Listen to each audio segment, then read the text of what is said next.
What's up, fantasy managers? Welcome back to Fourth and Fantasy. We're doing a recap of Week 7, and RBs this past weekend had a major day. And a former wide receiver one returned back to the field and had a killing on that football field. We're also going to give our number one dubs and L takes so far the 2005 fantasy season. Let's jump into it and let's get her done. Yeah, I don't follow no script. I make my own lane, got a spreadsheet mind and a red rash brain. Dynasty beats got that tape in my veins while they drafting by names. I'm exposing their game, no cap. We study the craft like film room rats. Gyms in the fourth while they stuck in the past. It's levels to the dynasty, keep or flex. From rookies to pros, we demanding respect, that's real. And I ain't never need clout for my clout to show. Just a mic I take and a team I grow. This ain't just picks, it's principle G. It's fourth and fantasy where you build your legacy. We 10 toes down, yeah, we stand.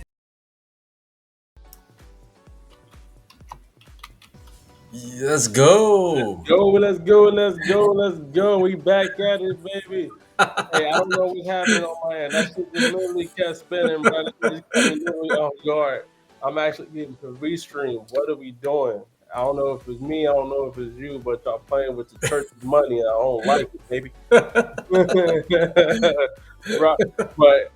I'm Honcho, and this is my guy. Siriaco, call me Rocco. And we are Fourth and Fantasy. Welcome back to another episode. And Rocco, where are we the land of? We are Fantasy Football Podcast for Dynasty Sickos. Bye, Dynasty Sickos. Everybody's welcome. And we're also your fantasy playbook to more championship wins. And hopefully the 2025 NFL season isn't whooping your ass. And as I said in the beginning, we're going and recapping week 7 of the NFL season. And we're also going to be giving our number one dubs and L takes so far this season. I have quite a few dubs to really run around the windmill, if you will, and gloat a little bit because I was right on point. But there's also some L's I got to take over here at Fourth and Fantasy. We stand 10 toes on whatever take that we have, whether it's good or whether it's so far they're not hitting. But Rocco, how are you feeling, my G? I'm feeling great, man. I am the brand new owner of an Alvin Kamara jersey, Yeah, which you I'm got that wearing thing on for this occasion on this podcast. You got that thing on. Yeah, I should have got a size larger. You know, these last couple weeks been kicking my ass, but it's okay. I'm gonna fit it nicely. We're gonna fit it nicely, man.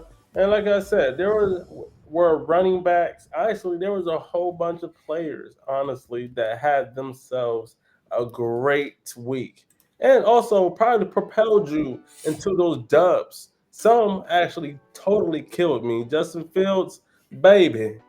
I digress. Woody, the owner of the Jets, what are we doing? Sometimes owners just need to shut up. As a Cowboys fan, I know all about that. Jerry Jones. Sometimes it's okay just to zip it, my G. Yeah, never tell the truth. You get in trouble. I'm telling you. And then we also had some storylines like Mr. Dennis Allen and had returned and played his former team.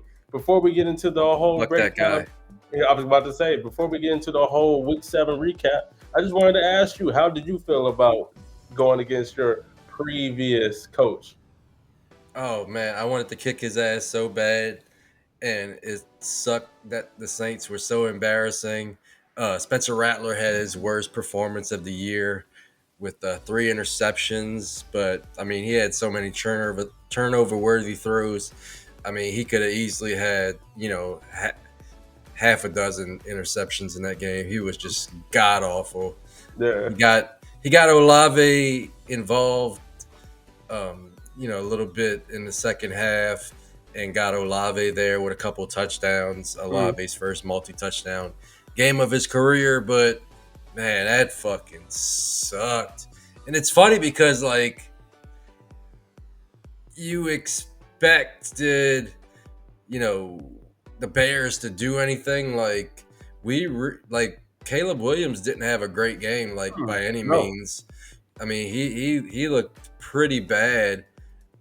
Uh, but our defense would let him just run around and nobody can get him, even on free rushes. And credit to him, he's a slippery little fucker, but we couldn't get our hands on him, and he would still throw bad passes. But the offense was just awful. Kendra Miller blew his ACL, so he's Uh, done. Any that's kind of hope we had in him, that's out the window.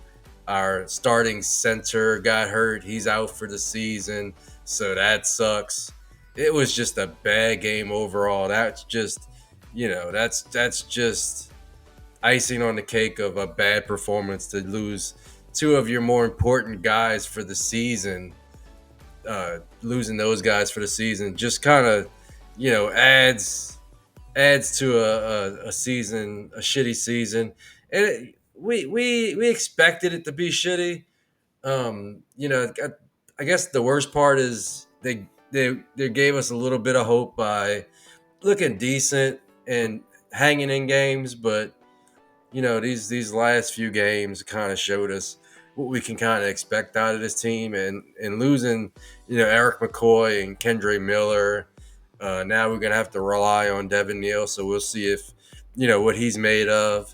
Uh, I got him stashed in places, so hopefully he is better. But Alvin Kamara is still having a terrible season. He's definitely not used right.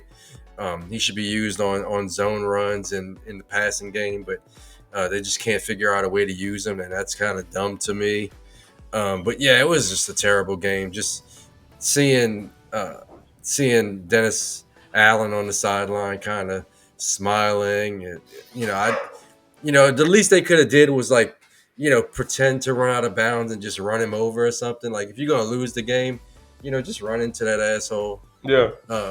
But no, they didn't do that. They let him, walk out of that place happy as could be with a big time victory. So that kind of sucked all the way around, But Man. as always, Dennis Allen, fuck that guy. Hey, listen, and before we, one last follow up question for you on that. How now going into week 8 with Spencer Rattler, is he you don't believe he's the problem, right? I feel like sometimes he's He is putting part on of the problem. I think sometimes he's actually making throws to keep y'all in the game. He's good in between the 20s, but I mean, the the art of scoring touchdowns, he's not doing that consistently. So, and we know he has two good outside receivers in Chris Olave and Rashid Shaheed. So he has some things to work with. I mean, Juwan Johnson is fucking Juwan terrible. Johnson. And, I saw this when it happened, and credit to the Saints Twitter podcast or the Saints Block podcast. They just kind of brought it out even more. This motherfucker down 20-0, caught like a 7-yard pass, didn't even get the first down, and flexed to the Bears players on the sideline. That means Down 20 to fucking you gotta feel nothing. yourself sometimes, Rocco. Man, feel his way out of fucking New Orleans, which is never gonna happen because he's got a fucking contract that ensures he's gonna be playing with New Orleans for a long time. But that dude is fucking terrible. Like, he'll make one good play and then he'll make 4 terrible ones. Lest we forget that fumble just last week that pretty much killed any kind of momentum, in the last game against the Patriots. He's just fucking awful, and I wish we can get him off my football team. But unfortunately, the man up top makes terrible, pays out terrible contracts, keeps the wrong guys, is awful at self-scouting, lets the wrong guys out the door, signs the wrong guys. He's just terrible. So yeah, fuck that guy, fuck Dennis Allen, and come on, Juwan Johnson. Like, concentrate on being good instead of flexing on an 8-yard pass. Get out of here. Get off. Put that man on the sideline. Let Taysom Hill play full-time tight end. Not Juwan Johnson. But no, there was when I'm looking at Oh, these. wait, did I answer your question? I Oh got yeah, on you off fucked on a it. You tangent. did. Yeah, you sure did. But yeah, I guess to put it to shorten up all of that, I'm sorry if I'm kind of you put me on the Saints, so you put me on the spot. If Spencer Rattler plays like that again, he's not gonna be starting for very long because that was a terrible game, awful game. I think he pressed a little bit in that game because he really wanted to beat Caleb Williams. But bro, this is not the way. Stay in your lane, play your game, and don't try to be a superhero because you're not. You're a game manager, and you need to just roll with the game manager role and don't try to be a superhero. You're not Patrick Mahomes. You're Spencer Rattler. And another game like that, and he's not going to be playing much longer. I mean, we're sitting at 1-6. So at some point they're gonna get that rookie in if it keeps going down this road. Yeah, it's tough sledding for the first coach, Kellen Moore, and the New Orleans Saints, and hopefully y'all can put together some decent wins. You might not go 500, but at least put together some decent, game-winning drives, or not game-winning drives, but some solid drives. Put some points on, and show that you can at least stack, put together the days, stack up the days, and be something in the future. But we saw some crazy performances from week 7. One especially from our boy, Bo Nix. If you're a New York Giants fan right now watching this, you're upset. You're absolutely sick to your stomach because that whole game, y'all was winning. Y'all was doing everything that you need to do. Jackson Dart is going to be a problem, but Bo Nix said, "Hold my beard, hold my Similac, if you will," because he's still a youngster, and he went for 40 points. 40 points, and most of that came in the fourth quarter, where he had All of it, basically. yeah, most of it came in the fourth quarter, whether it was passing touchdowns or him running it in himself. What did you think of that game and Bo Nix's performance? It's not like Cameron Sutton did his thing and had a solid performance. Evan Ingram seems like he's starting to put together some games and starting to get his little roll on. It seems like the running game is still trying to, when that's sometimes the issue where if the blocking with the run blocking and if that gets stacked up, then they start to have a little bit of a worrisome day. And then to even throw out the shade that Sean Payton threw at Russell Wilson, which has been all over Twitter for the last 2 days. What did you think of that game and Bo Nix specifically? Man, if I could predict each week which teams are going to be in catch-up mode, I would win all the championships and you would win all of the DFS contests because that is fantasy gold. The fact that they were down, I think, 3 touchdowns. Mm-hmm. Were they down like 18-0? Yeah. Or 19-0 and then 26-8? So basically down 3 touchdowns. Mm-hmm. That kind of game flow is fantasy gold because teams stop running on first down, running on first and second down, and slowing the game down, and they're just fucking passing. They open up the offense. They're running hurry up. Trying to squeeze every second out of that clock, and teams are just going up and down the field. And on the opposite end, teams aren't as ferocious on defense. There's just that natural kind of let down or let up, unless it's like a super elite defense that is just trying to shut out a team. There's naturally that little bit of let up in a defense, where and it's coaching too. Like they'll start playing soft coverages and try to bleed the clock, and that just leads to, like I said, fantasy gold. Because if you look at it, the Denver Broncos scored 33 fucking points just in the fourth quarter alone. So all of that offensive goodness basically came in the fourth quarter. The offense is wide open, and that's the kind of upside that the Broncos have when they open it up a little bit. So hopefully they kind of found something there. When they're not playing scared.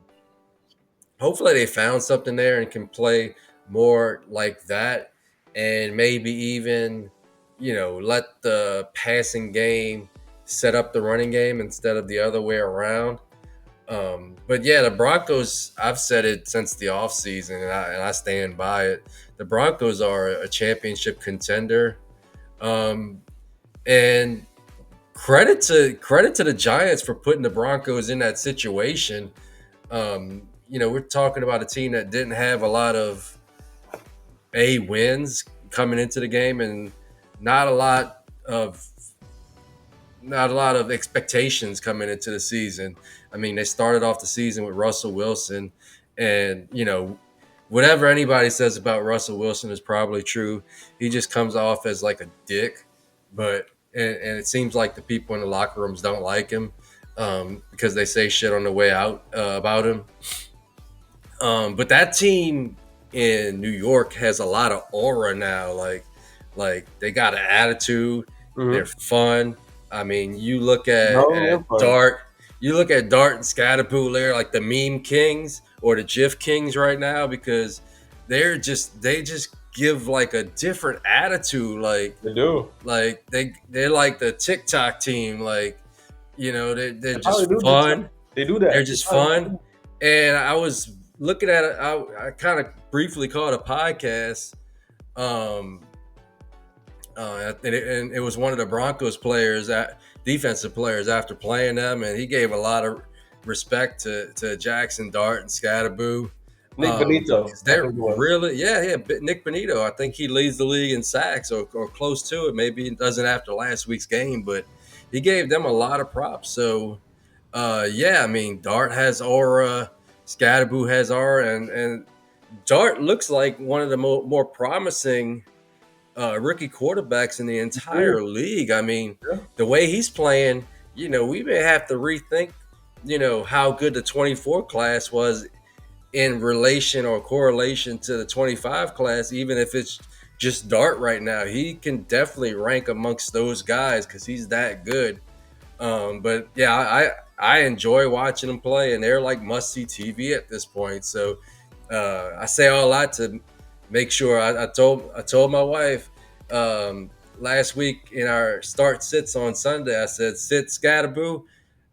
I take it back. You don't sit Scatterboo unless he's on bye or he gives you a reason to sit him, because that dude is producing weekly. He's getting the touches weekly. And if he gets bottled up in the run game, that dude's going to catch some passes. And it seems like he scores basically every week. So do not take him out of your lineup until he gives you a reason to take him out.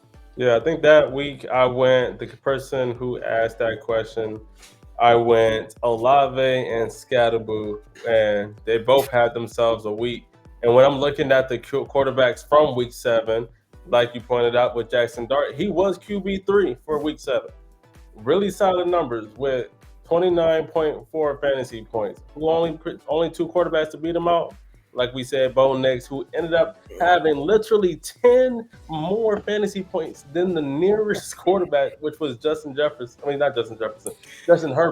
29. Harvard's time gold. Catch up gold. I'm telling you. And then Matthew Stafford finished QB4. QB5 to round out was Patrick Mahomes. And Matthew Stafford was in that 9:30 game with the Jacksonville Jaguars.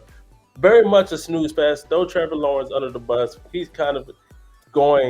about to soon be in that same category for me as Kyler Murray, as number 1 picks that just haven't progressed as we want them to, especially Trevor Lawrence, right? At least with Kyler Murray, we can say, all right, there's some type of height challenges when it comes to looking over the middle and seeing over his offensive line. But with Trevor Lawrence, holy hell, brother. I don't know what to do Brian Thomas Jr. has regressed. They finally got Travis Hunter going as a receiver, but that offense in general is not looking sexy. Mr. Joe Flacco finishes QB6, and we have 4.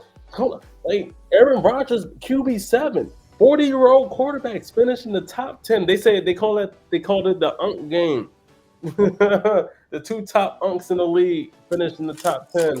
And then to round out the top 10 was Jalen Hurts, Dak Prescott, and Drake May. Drake May had me a little scared at first because that game started off extremely slow, and it was man, it they really didn't have the offense really turning. But towards that halftime and then the second half, Drake May started really hitting and getting his thing on.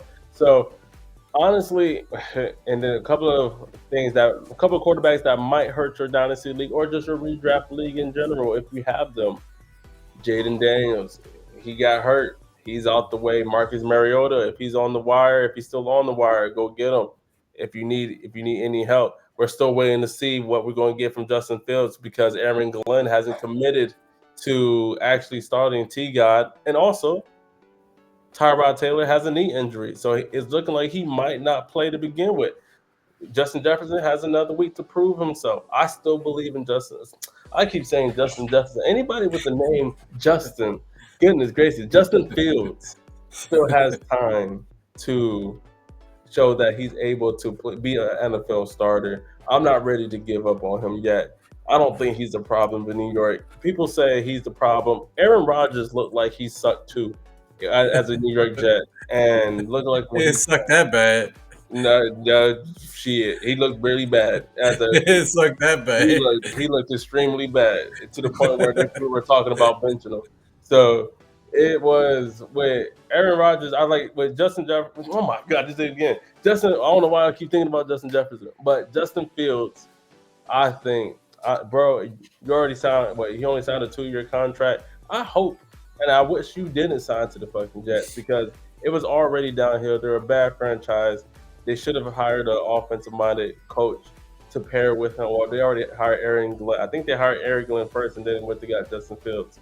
But nevertheless, those were your top 10 quarterbacks of Week 7. Bo Nix, Justin Herbert, Jackson Dart, Matthew Stafford, Patrick Mahomes, Joe Flacco, Aaron Rodgers, 2 unks, and Jalen Hurts, Dak Prescott, and Drake May. Hopefully, Drake May keeps continuing what he's doing. So far, you could say, arguably, that out of the 2004 quarterback class, Drake May has shown the most promise this year.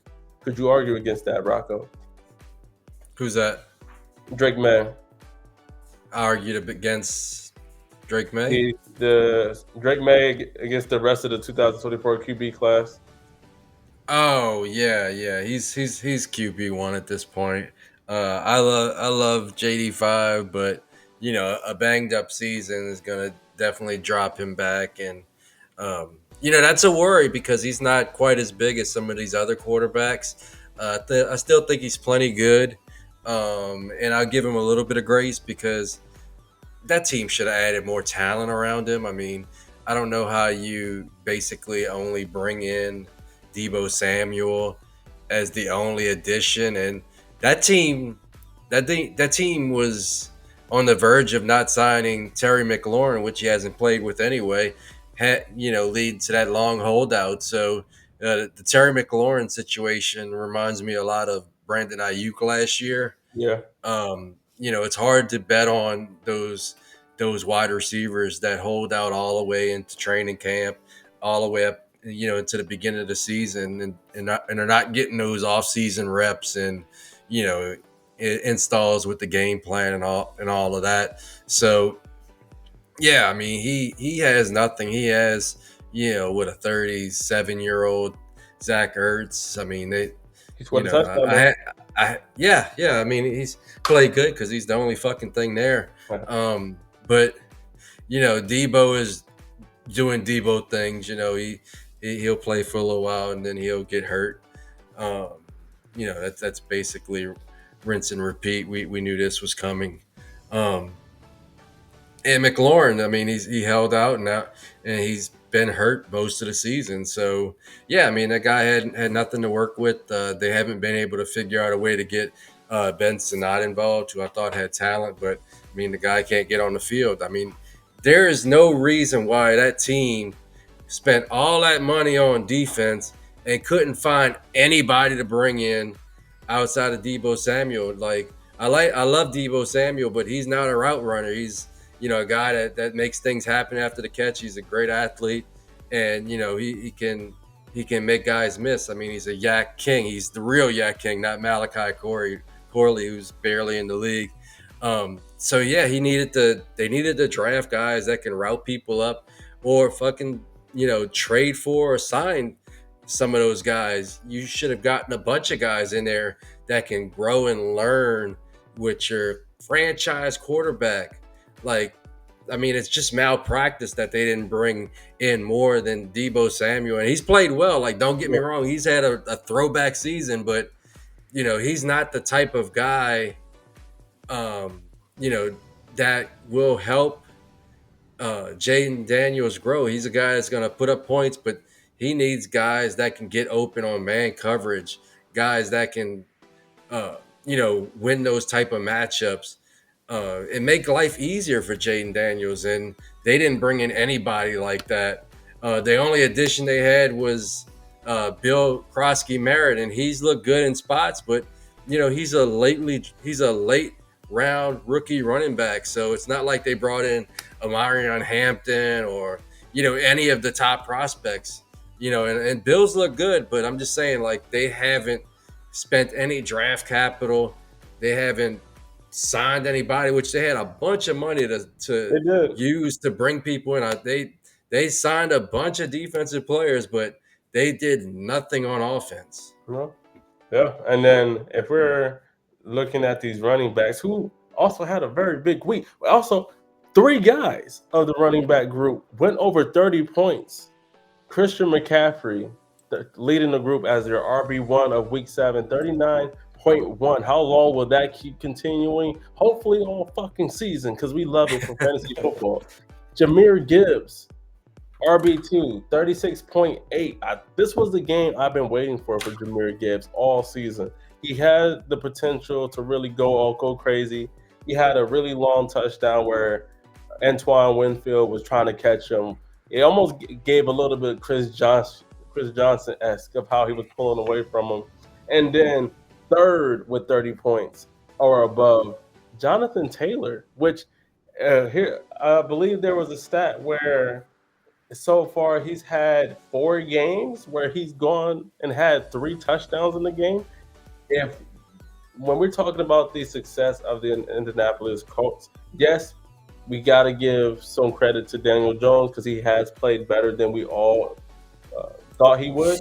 But boy, if Jonathan Taylor isn't really the main squeeze, the main engine of their offense that gets them going, I don't know what else is. Jonathan Taylor is literally playing at, if it wasn't for them other guys, I would say Jonathan Taylor is RB1 in 2025. Then we got some other guys. Quinshawn Judkins, 26.4 as your RB4. Bijan Robinson, 21.2 as your RB5. Hi, go Dogs, baby. Because DeAndre Swift, RB6. Jalen Warren, RB7. Zach Charbonnet, RB8. And then tied for RB9 is Josh. What? That just messed me up. Tied for RB9, Josh Jacobs and Javonte Williams. And then that's it. Obviously, that's your top 10. 18.8. One question I have for you, Rocco, because as I said, Zach Charbonnet was your RB8. I didn't say Kenneth Walker. Are we now worried about Kenneth Walker going forward for the rest of the season? Or have you, with the performance of Zach Charbonnet and the usage, even though his yards per carry is absolute basura, it sucked. Okay, how are you feeling about Kenneth Walker? Because he was one of our guys that we were saying go ahead and trade for him because with Kubiak that he's going to have a good year. They were talking him up like he was going to have a big year. What's going on in Seattle? Drugs. A lot of methamphetamines, baby. Methamphetamines. A lot of meth. I mean, Zach Charbonnet, I don't know what his updated stats are, but Zach Charbonnet was averaging 2.6 yards per carry and getting more carries than Kenneth Walker. Like, what is the point you're trying to prove? Like, if you don't want to play the man, fucking trade him, get him out of there, get him somewhere where he'll be appreciated. It's like crack. I mean, cocaine. I mean, I think at a certain point, Ken Walker was averaging a full 2 yards more per carry, and they take him off the field when they get down in the goal line. Even if Ken Walker gets them down to the goal line, Zach Charbonnet is the goal line back, so he's gonna mostly score the touchdowns. So Ken Walker can only score long ones because he's going to get taken out of the game. They've completely neutered him in the passing game, which he was very good good last year. He had a 17 game, I think about a 75 catch season pace, and he's not catching passes either. So at this point, Ken Walker, he's not a must start. If you have other options, I would bench Ken Walker until something changes. But at some point, I think it's going to cost Seattle games. It's going to cost Seattle wins.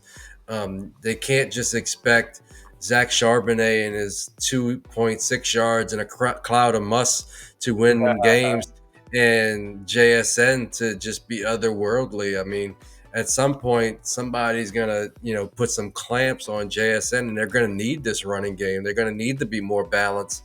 But if you don't like the guy, just get him the fuck out of there. I mean, there are places where he can go. Let him go to Kansas City. Let him go. Form a tandem for the Chargers. There's places he can go. I mean, he's young enough where he could even go to I wouldn't even mind him going to a bad situation, but he needs to go somewhere where they're going to give him carries and let him be more of a bell cow. Maybe this is an injury thing, and if that's the case, I wish there would be more clarity there.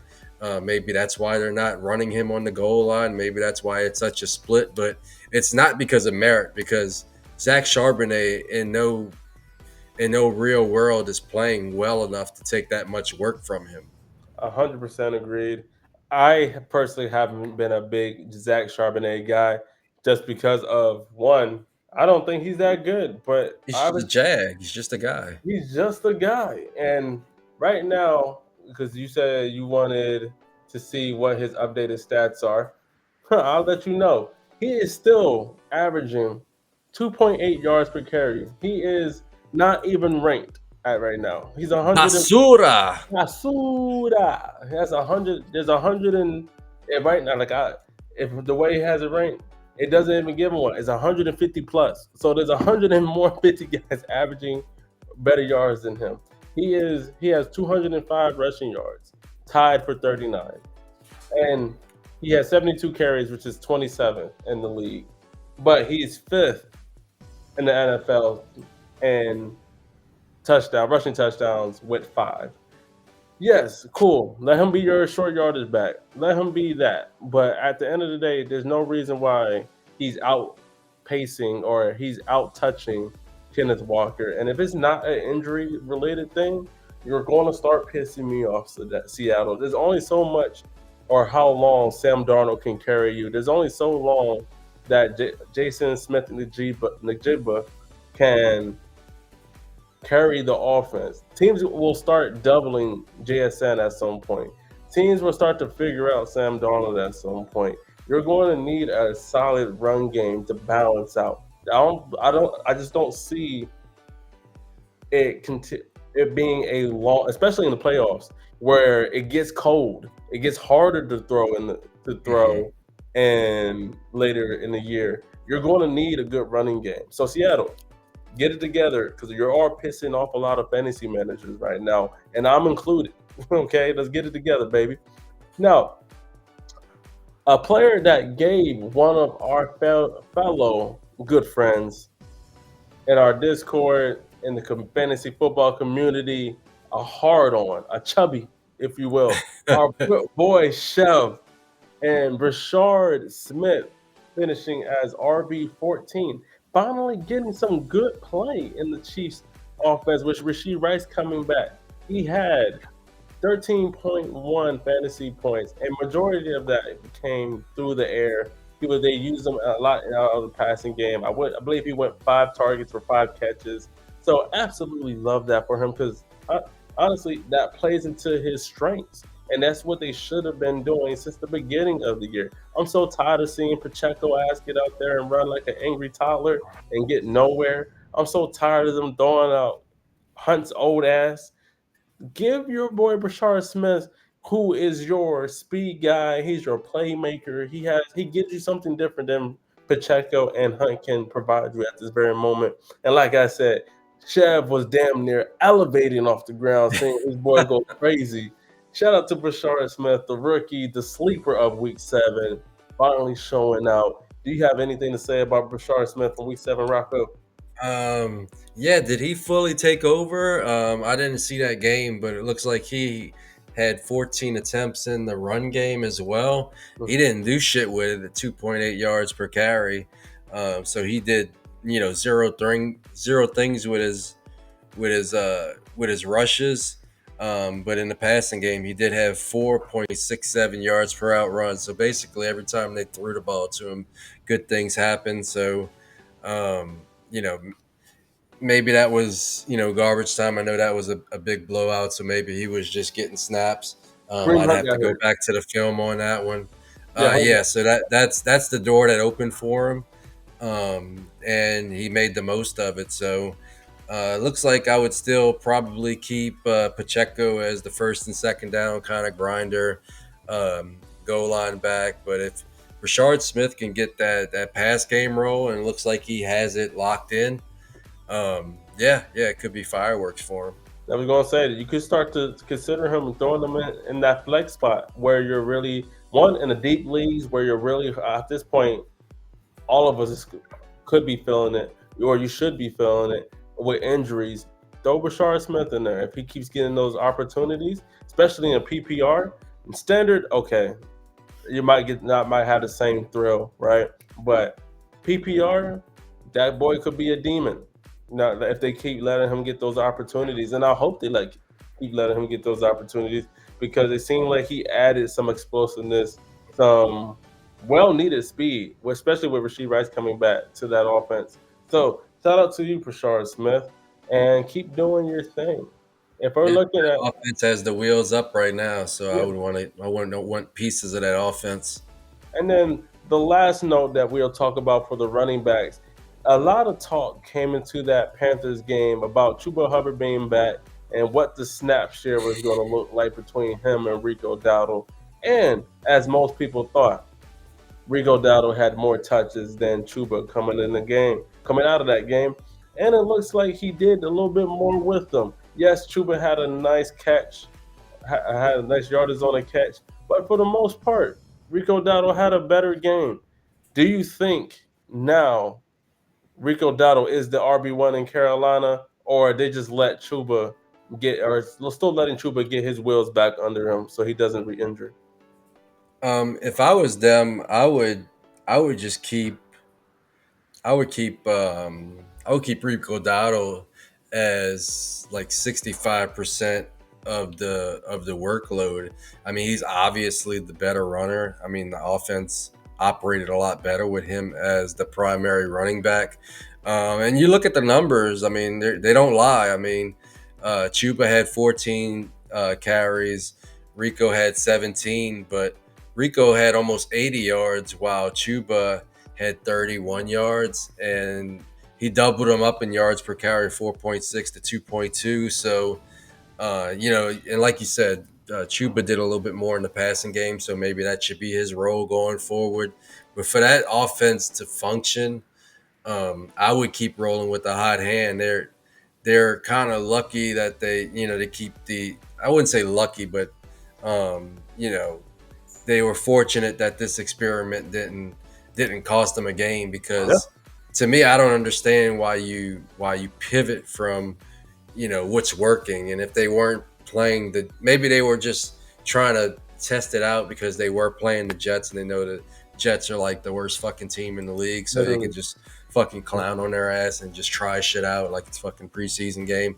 But to me, if I want to be a winning team and have a winning season, you got to go with what's working, and what's working is Rico Dowdle. He is basically he's the face of the team right now. Like he is the offense. He is the engine that makes that thing go. And now Bryce Young's out, and they got the Randy Rocket out there. So that should be an interesting kind of dichotomy to see how they play with Randy Dalton.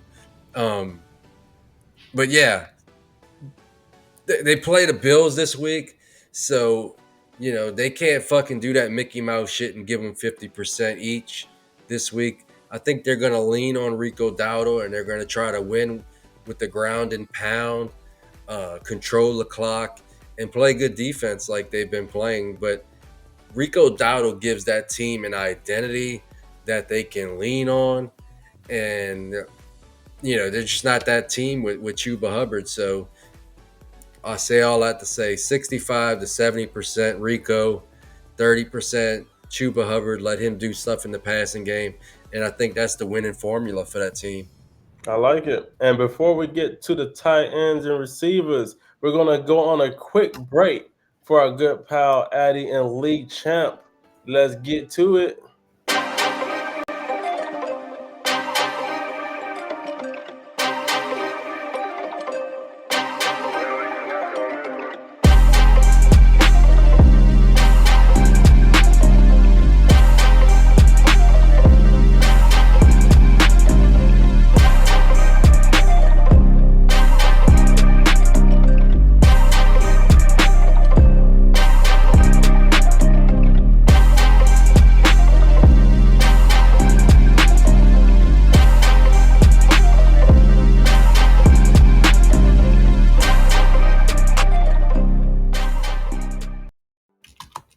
And we are back, and hope y'all absolutely love that background music. I told Addy I like hearing that thing just off of the background music alone. But league champ, our boy Rocco right now has a jersey 1 from his second week of winning and being the number 1 ranker on there. Nice Alvin Kamara jersey. And you too can also win a free jersey every week by being the number 1 ranker. Start today and get locked in for free. I got bad news for you, guys and gals. I didn't win this week. I still beat my boy, but I didn't win. Literally by by 0 like point 0.1. Yeah. I take it, but yeah. And I beat our good friend Ben McCown too. So I think you beat him too. So no more top 5 streak for him. He has to start a new streak, but I'll try to start a new streak this week. But man, I was so fucking pissed, man. I thought our guy Crispy would bring it back to our Discord and win this thing, but it's just some guy that Addy went to college with, or is one of his leagues or some shit. I think he said that guy's won before, so I guess that guy's now a 2-time champion, like myself and Addy. But let's get some new winners in here. Hell yeah. Let's get more than 10 people in this contest, because a 1 out of 10 chance at winning the jersey is a fucking awesome contest. And you got way better odds than that than you even have in your fantasy football leagues if you're in 12 or more. And our boy, and yeah, Crispy and I literally just lost internet access again, so I could be going out here anytime. But Lotta. nah, it just seems like that kind of day for me, bro. I literally don't know. It is what it is, man. We're gonna go until we can't go. But I still see you though. Yeah, shit. Hopefully I stay, because if it cuts me out, I'm gonna tweet. I promise you. But I literally just lost all my stats of what I was using to look at the week 7. But I might be good now. Let's look at tight ends. And shoot, there was a couple of good guys from this. And okay, cool. I got last week. We are cooking with grease. Trey McBride finished as your tight end 1 of week 7. And honestly, at this point, does Kyler Murray need to fucking come back? It's from what we've seen from Brissett, Marvin Harrison Jr. has been getting his yards. McBride has been getting his yards. Murray, watch out now. I don't know. I'm not saying Brissett's better as talent-wise, but maybe that height really does make a difference.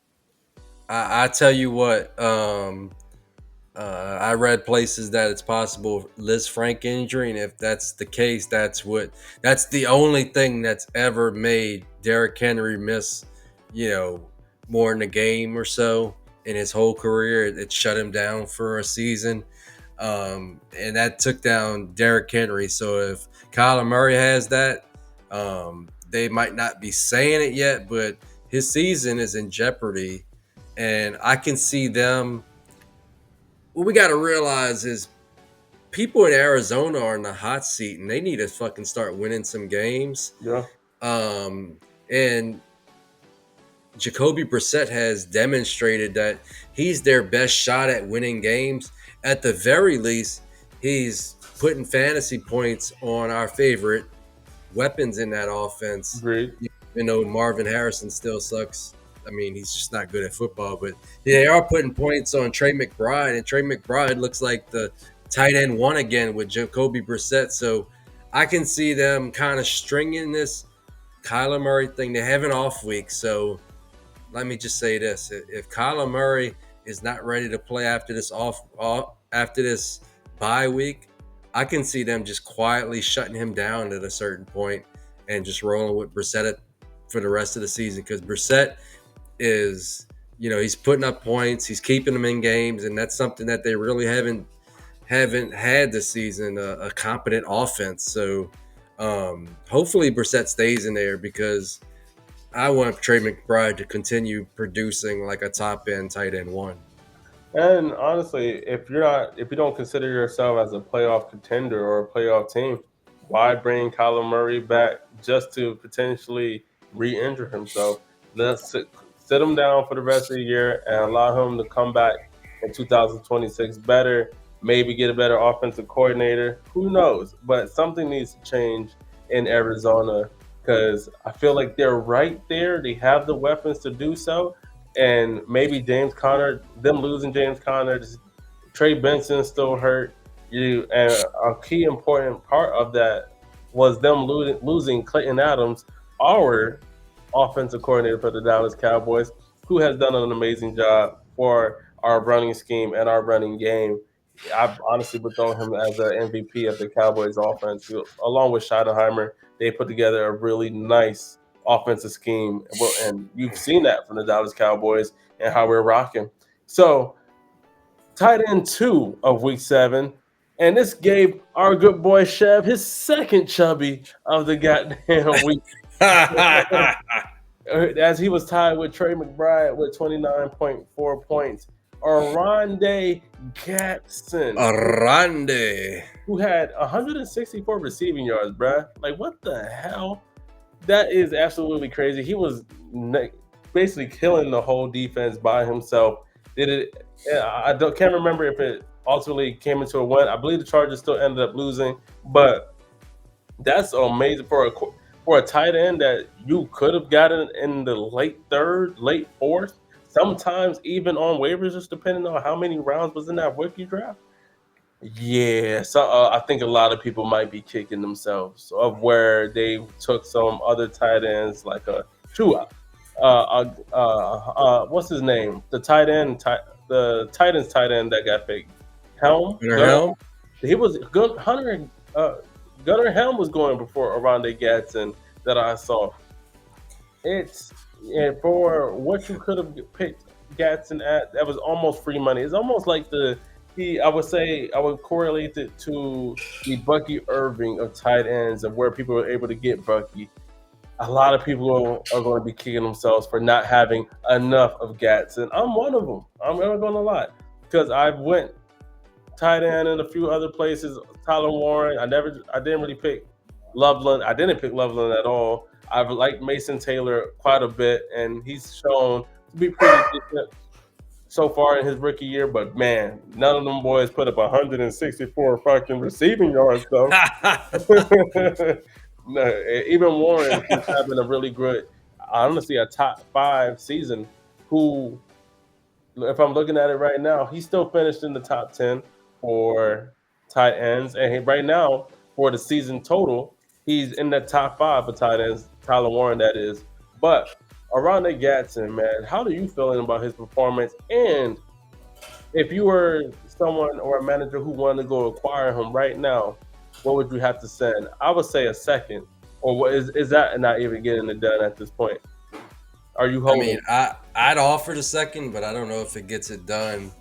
You know, I mean, the time to buy was before he fully broke out, and now that he's fully broke, I mean, and there was signal coming Your in. You son? saw that he had completely nuked. A guy that I like coming into the season, Tyler Conklin. We I both mean, like him. Conklin is an afterthought. I'll take the L on him. I thought, he would have, a shot to produce a little bit, considering he put up 500 yards in multiple seasons with uh, Smoke with his the New ass. York Jets. And anybody that could put up anything with the Jets, you think is good, but Will Disley, Tyler Conklin, those guys are backwooded already. You know, they're right there in the backwood with Justin Fields. You just gotta smoke them, and they You gotta they smoke him. are they are donezo because Oronde Gadsden has fully broken out. Um, but I mean, I say all that, you do have to consider, and uh, I'm not saying that it won't happen again, but there probably will be buying opportunities in the future because you got to realize they were getting the brakes beat off of them by the Colts. So, Mhm. like we said with the Broncos, there was a lot of comeback mode in that game, and we know that's a recipe for fantasy goodness.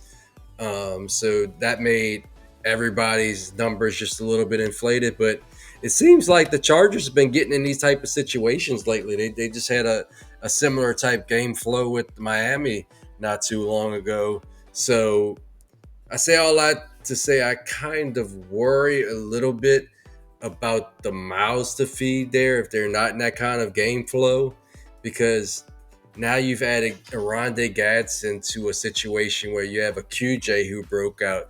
You got a Keenan Allen who's a solid target earner, veteran guy. You got Lad Rob McConkey who we McConkey. love. Yeah. So now you got four guys that could potentially, be fighting for targets, from Justin Herbert. So if they get that running game going and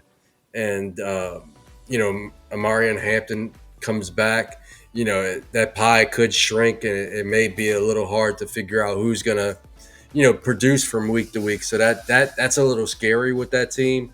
But yeah, I mean, Oronde Gadsden, I mean, he looked freaking awesome, and right now might not be the time to buy because you probably can't even get him for a second. But wait a couple weeks, maybe he has a slow game or two.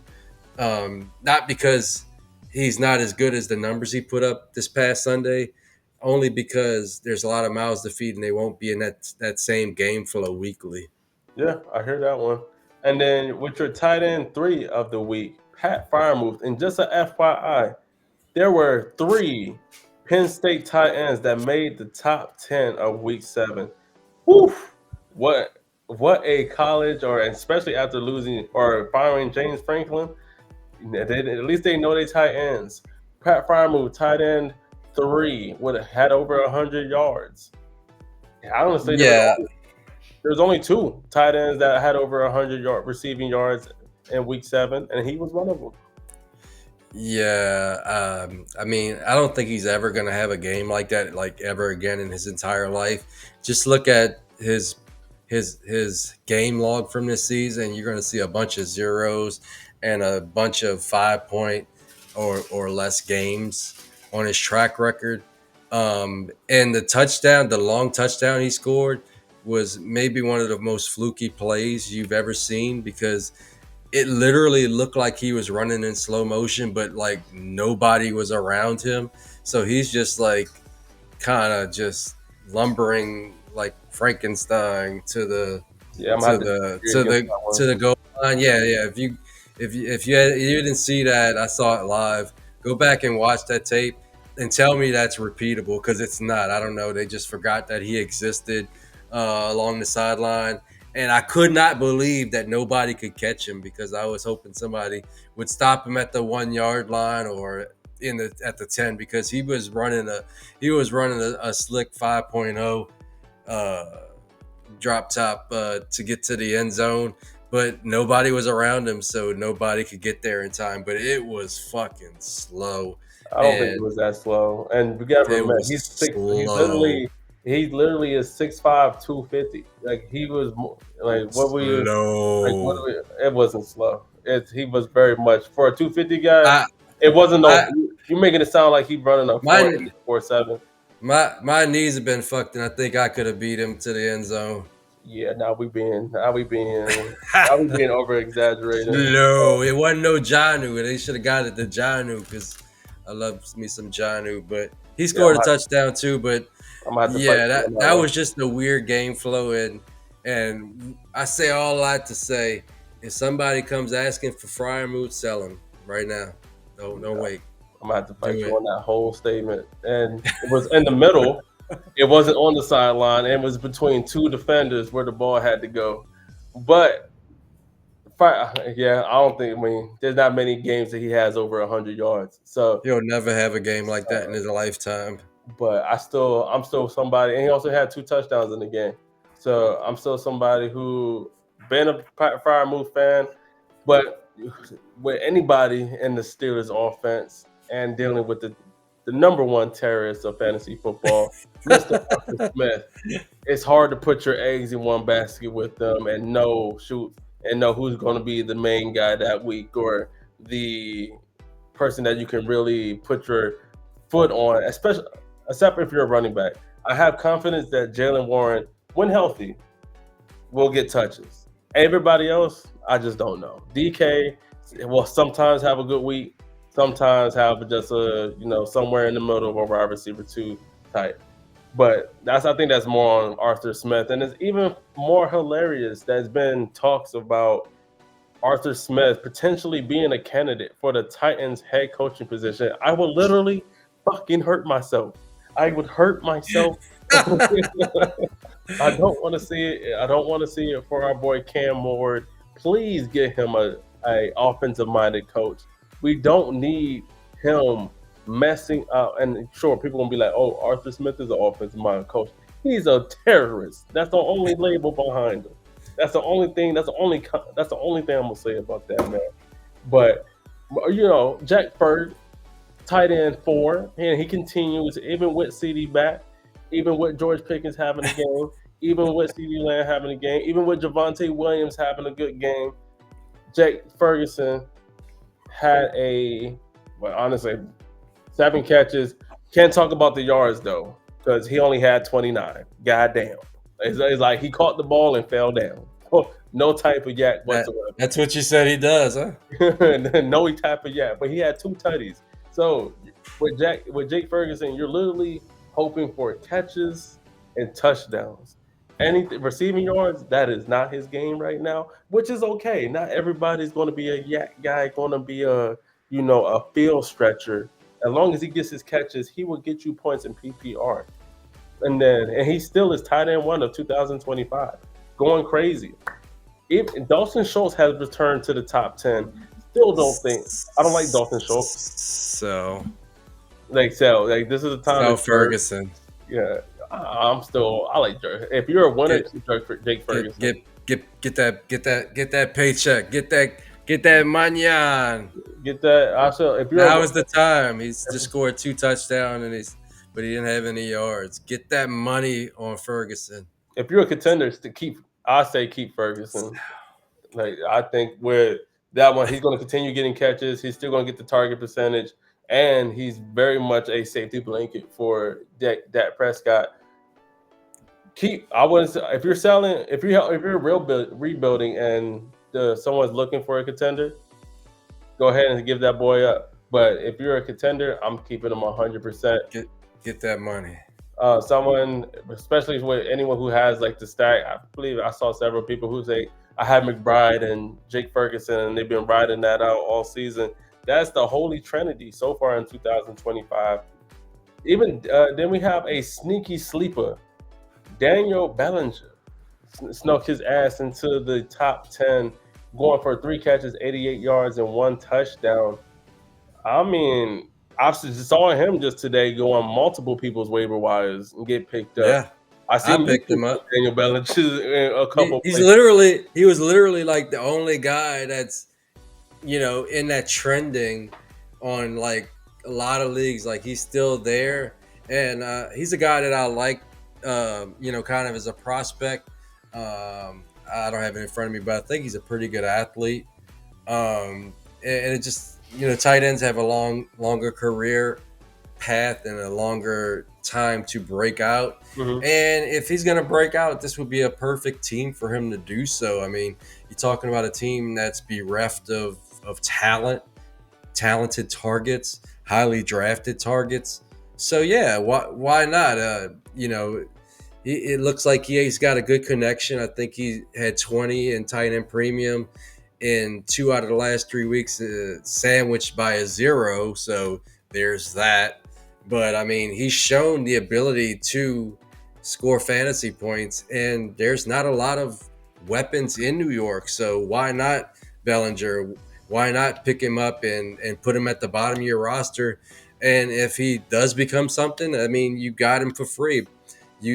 I picked him up in leagues where I didn't even have Fab. I just picked him up and wasted a roster spot on him. So he costs the free 99 right now, basically. So yeah, why not? I mean, 20 points in 2 out of 3 weeks. There's nothing on waivers in most deep dynasty leagues that can get you 20 points in 2 out of 3 weeks. Does it continue? I don't know, but he has the pathway to score fantasy points. Especially for fantasy managers that just lost Darren Waller to IR.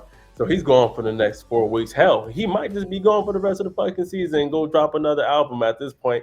Who knows? You know what I mean? Pick up Greg Dulcich on the slick. Yeah, go pick up. Weird Al Dulcich. Yeah, they just activated him to the 53-man roster. So that's another guy who was on the Broncos, but he was like my Bellinger too. I had him on every league. He just couldn't stay healthy. Maybe he's a late career breakout, because what Miami has shown you is that they have a good offense for tight ends, and Mike McDaniels can scheme them up. So, get a good athlete in there and see what happens. I mean, they have nobody else that I've heard of. So it could be Dulcich. It could be one of these other guys. We don't know, but there is opportunity there. And lastly, to end off on the tight ends, I just wanted to bring this up because I know this is Rocco's boy. But Terrence Ferguson got his first touchdown of the NFL season. He went for 1 catch. He literally only had 1 catch, but it was for 31 yards and a tutty on a nice little route. And came from I believe it was from the outside, and he was on a corner. He high punted that motherfucker and went up. It's starting to become a very much theme of when we see him catch a ball, is with him high pointing that bitch. Terrence Ferguson needs to be getting more snaps. I think he would honestly unlock another aspect of that offense, especially with Puka being banged up, so you don't have to rely on him. And then we get into these wide receivers, and we'll talk about another guy who went for a 3 Trinity in week 7. But before we get into the wide receivers, did you have anything to say on Mr. Ferguson and him getting his first touchdown? Get that man on the field. You don't want guys with questionable morality starting at tight end. If you know. Get Terrence Ferguson in there. He's by far the most talented tight end on that team. And they just need to get him snaps, because he's awesome at catching the football, and I think they can grow with his blocking. Let him grow with his blocking. But as far as being a weapon out there, we've seen his catches, and we've seen what kind of athlete he is. Get that man on the field. Now, your wide receiver 1 of week 7. The one, the only, Jamar Chase with 38.1 fantasy points. And goddamn, I feel like he's starting to hit a stride. And hell, with Joe Flacco, I'm so glad that they got Jake Browning the fuck up out of there. because he was seeming like he was wasting both the talents of T. Higgins and Jamar Chase. And Jamar Chase just might be as happy as anybody that he has Joe Flacco, because boy, he went for it. He won. I'm gonna say his whole stat line to just so y'all understand how crazy he went. Joe Flacco targeted Jamar Chase 23 fucking times. Jamar Chase had 16 catches, 161 yards, and 1 touchdown. My Lord. And it seemed like they were going for the single game receptions record, which I believe is currently still held by Brandon Marshall. I could be wrong. I will have to fact check that later. But Jamar Chase is going absolutely crazy. He's proven why he is the wide receiver one, and honestly, he could just double up on that triple king or wide receiver one status of 2024 and double it up on this year. How it's looking. Wide receiver 2, Devontae Smith. Keenan Allen, wide receiver 3. Bring your old ass down, my boy. I know a lot of people said that you were washed, but he said, "Hold my beer. I'm gonna drink Game flow." beer." He had 28.9 fantasy points, having 11 catches on 14 targets. I've always felt like him and Herbert had a built chemistry, and Herbert feels pretty safe going towards him. A.J. Brown had a resurgence of, it wasn't nothing crazy, 4 catches, 121 yards, but he had 2 tutties. We spoke about it a little earlier. Chris Olave had 5, and he went for 26.8. But the one I wanted to speak on, who I was just referencing a little earlier, was Davante Adams. He didn't do nothing really through yards, but damn it, he had 3 receiving touchdowns. I absolutely loved it. It carried me in many places to a dub. And shout out to you, Davante Adams, as he continues his legendary NFL career. He actually has 108 receiving yards in his receiving touchdowns in his whole career at this point. Future Hall of Famer. Absolutely love watching him play. JSN continues to have a great 2025 season as he went for 123 yards. But these next 2 names I'm going to mention to you, Rocco.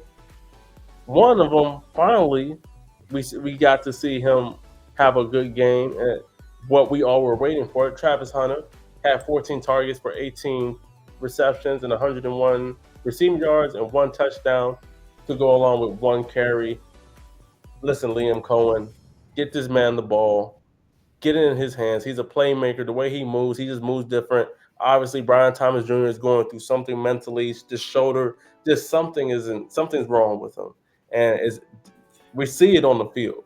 I'm gonna tell you what's wrong with him. Shane, what's that boy name? What's that coach name? The other terrorist. Coach Trevor Lawrence.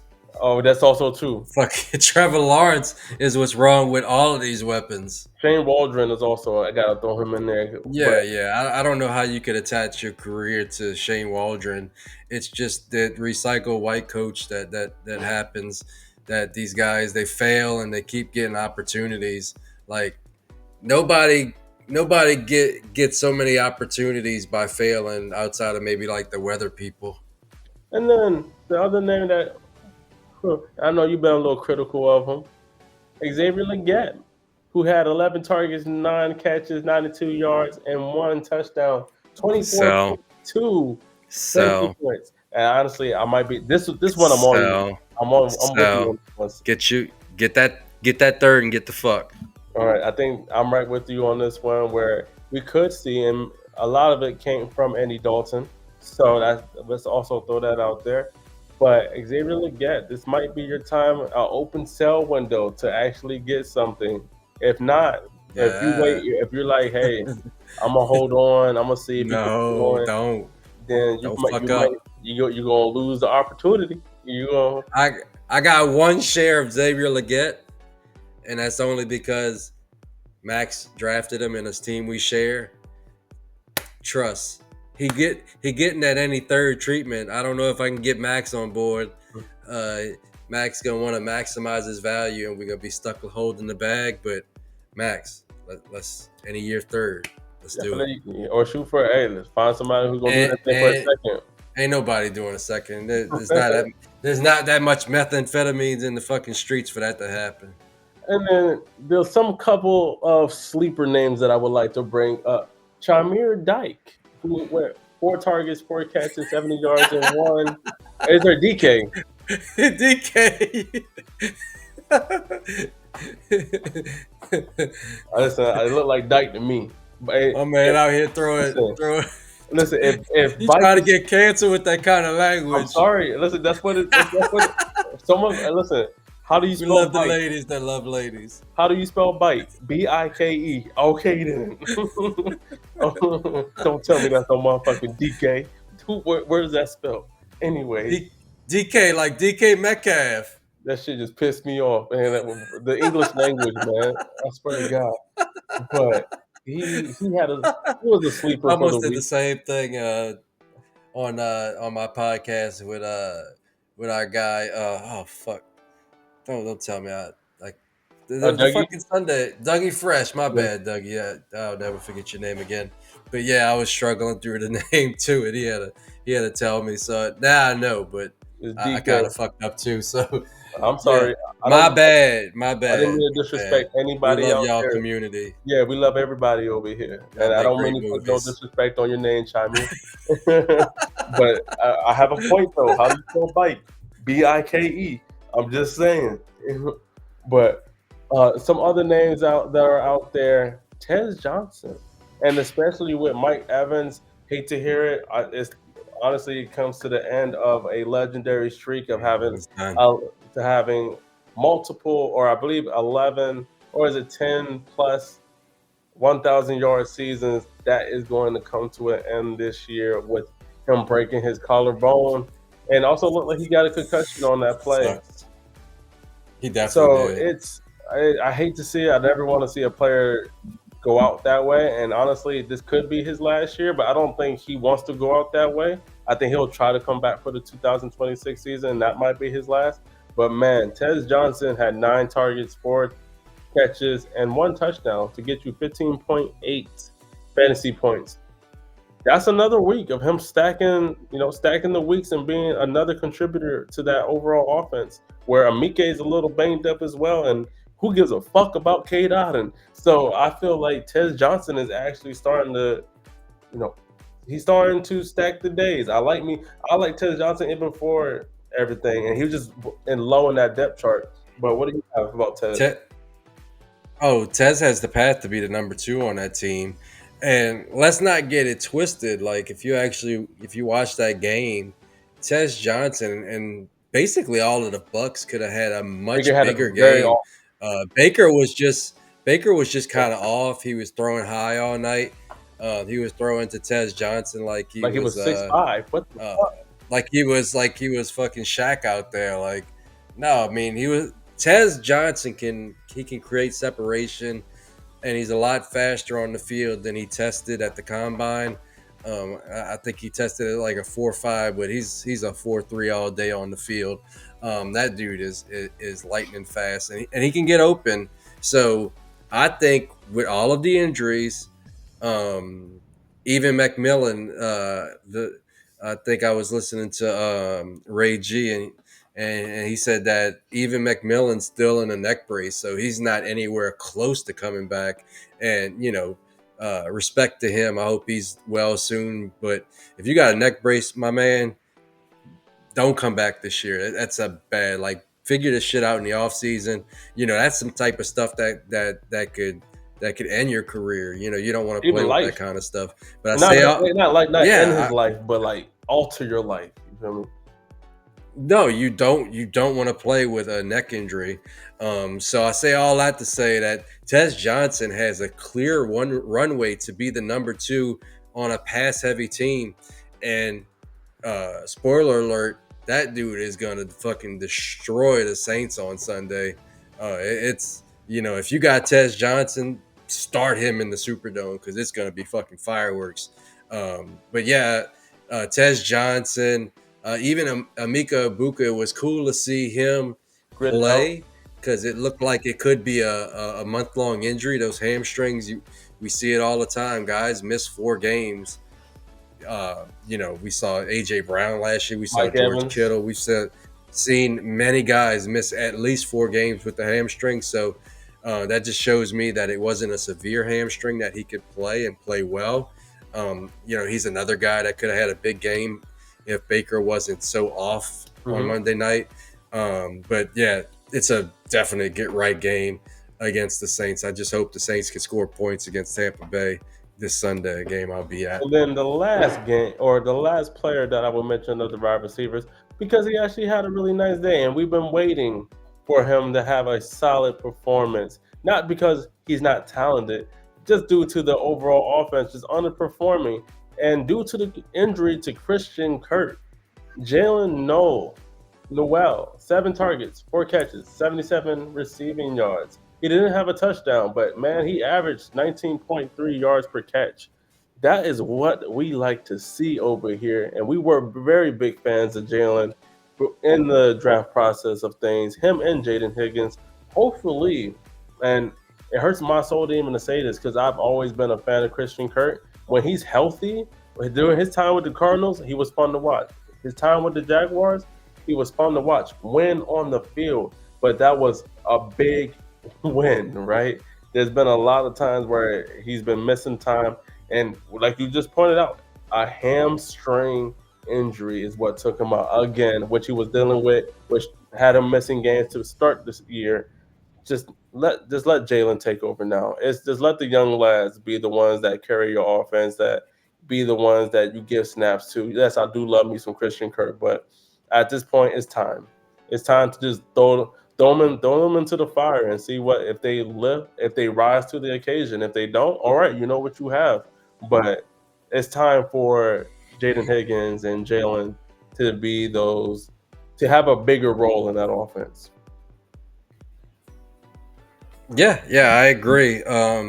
With as bad as that offense has performed all year, I don't see any reason why you shouldn't be trying to get in the young guys to see if they can provide something different. And now Nico Collins may miss this game. He has the concussion. So, I mean, more likely than not, guys with concussion miss at least the next game, unless it's a very mild concussion, like Marvin Harrison. He came right back. He didn't miss a week.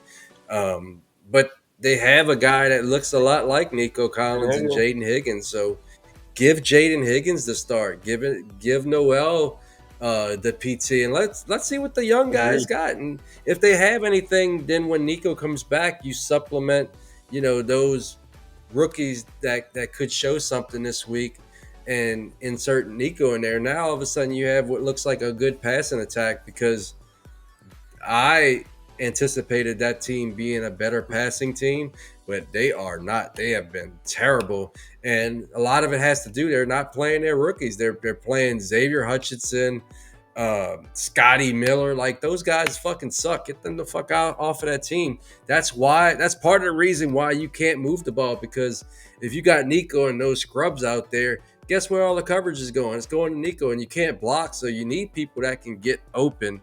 And if you're got double coverage or you shading the coverage to Nico Collins and those other guys can't get open, guess what? They're going to have somebody in CJ Stroud's face all day, and he's proven that he does not like pressure. So you got to keep him in a clean pocket, and I think we can get back to rookie year CJ Stroud. If you can't, then he's just going to continue to suck. I'm right there with you, my G. And that is our Week 7 recap. A lot of good performances. Can't wait to see what Week 8 turns out for you. Hopefully, go ahead. I got one more note.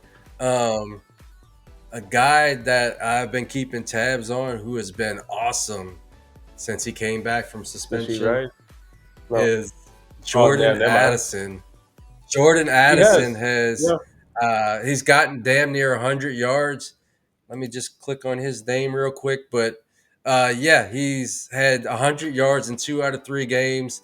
In the other game, he scored a touchdown. So he's giving you 15 fantasy points or more in 3 straight weeks.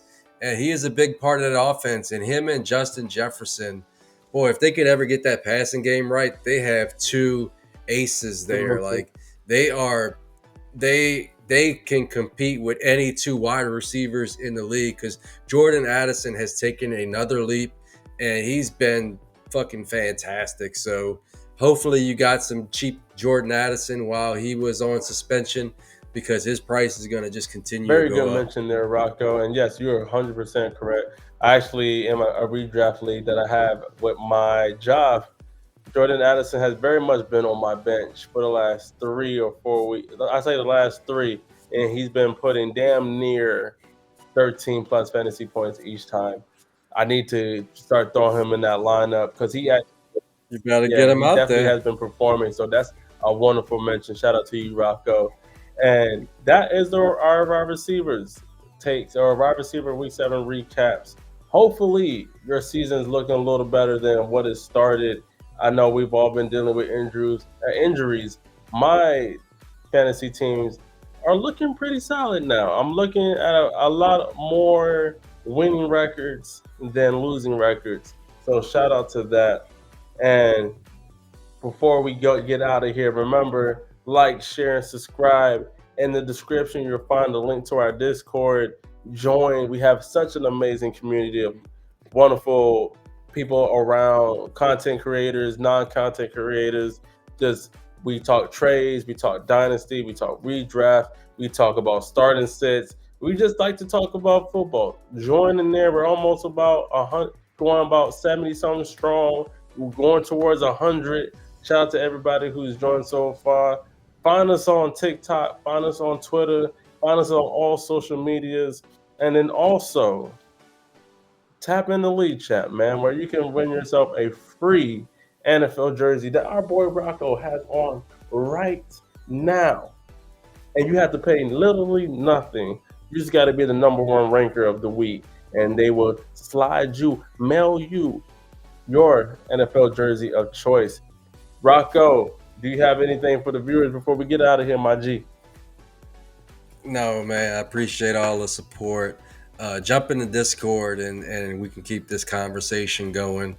Um, it's just an amazing community, and we may not have the most people in our Discord, but our guys are super active, and we just talk football all day. We talk fantasy football all day, and it's become my favorite app. It's surpassed Twitter, where you just make a post and that's where posts go to die.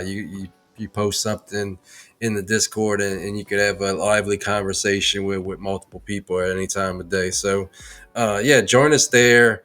Like, share, and subscribe this YouTube video. Join us. We got a lot of great things coming. We got a lot of great things in the pipeline, and let's win some fantasy championships And together. remember, we're your fantasy playbook to more championship wins. And Rocco, where are we the land of? We are a fantasy football podcast for Dynasty Sickos. Bye, Dynasty Sickos. Everybody's welcome. And we are out of here, but enjoy this wonderful trap music of Lead Champ. And we are back with the Morning Rush Show this Sunday at 9 o'clock. Tune in, check in with us, and we will answer your start and sit questions. We are still early, but we ain't so early that you gotta hop out of your bed and without drinking some coffee. So bring your ass on. We got you. We got you with the vibes, and we got you with your toughest start and sit questions.